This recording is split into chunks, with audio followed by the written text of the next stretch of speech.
JTBC가 쿠팡 내부 제보자와 인터뷰를 했습니다. 쿠팡에서 일하다 숨진 장덕준 씨 증거를 파기했다는 점을 폭로한 인물입니다. 그 폭로 뒤 쿠팡은 이 제보자가 왜곡된 정보를 퍼뜨리고 있다고 역공하기도 했습니다. 쿠팡에서 증거 파기는 일상적으로 일어난 것으로 보입니다. 이희령 기자가 취재했습니다. 쿠팡 물류센터에서 20대 청년 장덕준 씨가 숨졌던 2020년 10월, 고객 정보보호 책임자였던 내부 고발자 A씨는 당시 CCTV 영상을 살피란 지시를 받았습니다. 실제 업무가 과중했는지 확인하란 겁니다. 결국 직원들과 함께 숨진 장 씨가 찍힌 CCTV 영상을 며칠에 걸쳐 분석했습니다. JTBC가 입수한 당시 영상 검토 기록엔 장 씨의 행적이 초단위로 상세히 적혀 있습니다. 음료수 마시고 즐겁게, 동료 한 명과 휴게 마치고 등 과로사가 아니었단 걸 부각하기 위한 표현들이 대부분입니다. A씨는 CCTV를 검토하는 내내 눈물을 참기가 매우 힘들었다며 방금 세상을 떠난 젊은 노동자가 화면 속에서 성실하게 일하는 모습을 분석하고 있다는 사실이 나를 슬프게 했다고 말했습니다. 이후 A씨는 김 의장과의 통화에서 고인은 실제로 열심히 일했다. 김 의장이 요구하는 건 이전까지 고려해온 CCTV 사용 목적에도 해당하지 않는다고 말했습니다. 그러자 김 의장은 격분했고 메신저로도 분노를 쏟아냈습니다. A씨가 이 메신저 대화를 저장하게 된 것도 당시 김 의장의 반응이 충격적이었기 때문입니다. A씨는 장덕준 씨의 부모님은 자녀를 성실하게 일하는 사람으로 키웠지만 나는 그 사람의 본질이 체계적으로 지워지는 모습을 보았다고 했습니다. 또 장 씨의 아버지가 아들은 기계처럼 일했다고 언급했는데 우리 모두 실제 그 모습을 정확히 보았다고 전했습니다.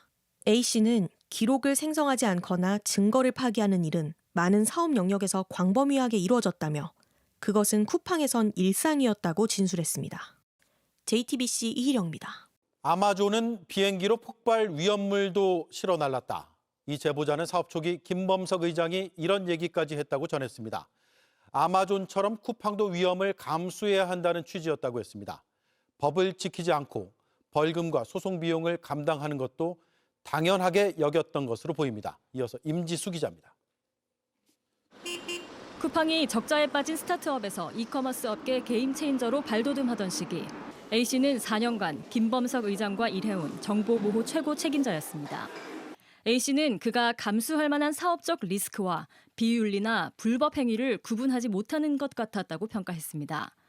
불법 행위조차도 사업에서 감수하는 리스크의 하나로 여기고 산업을 뒤흔드는 스타트업 개념과 혼동하는 듯했단 겁니다.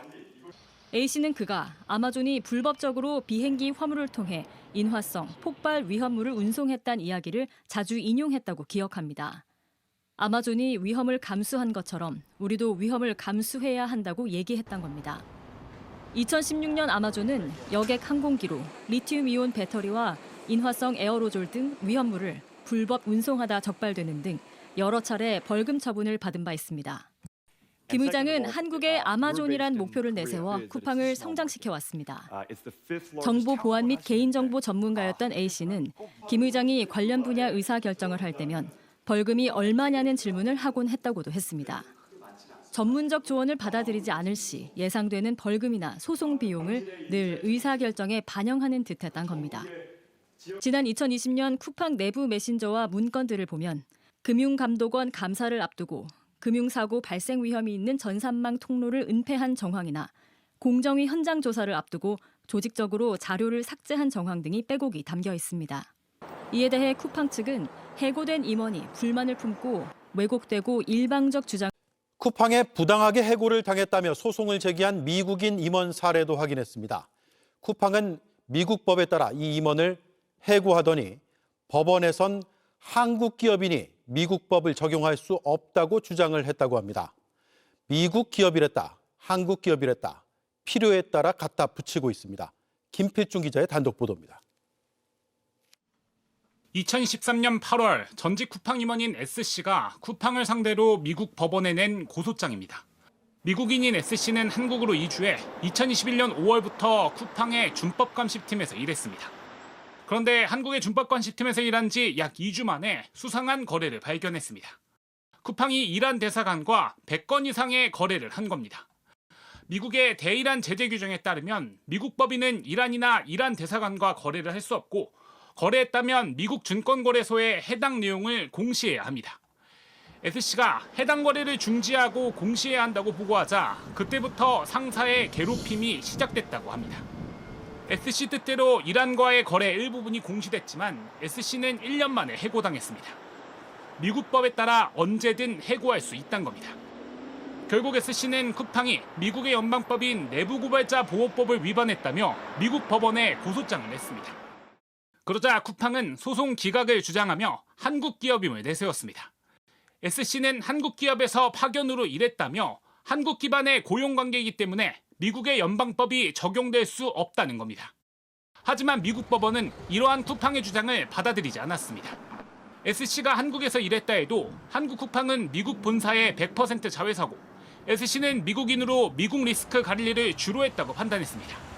현재 양측은 증거 공개 등 본격적인 미국 소송 절차를 준비하고 있습니다. JTBC 김필준입니다. 네, 이 내용을 취재한 김필중 기자가 스튜디오에 나와 있습니다. 쿠팡의 필요에 따라서 한국 기업이랬다가 또 미국 기업이랬다가 주장이 계속 바뀌는군요.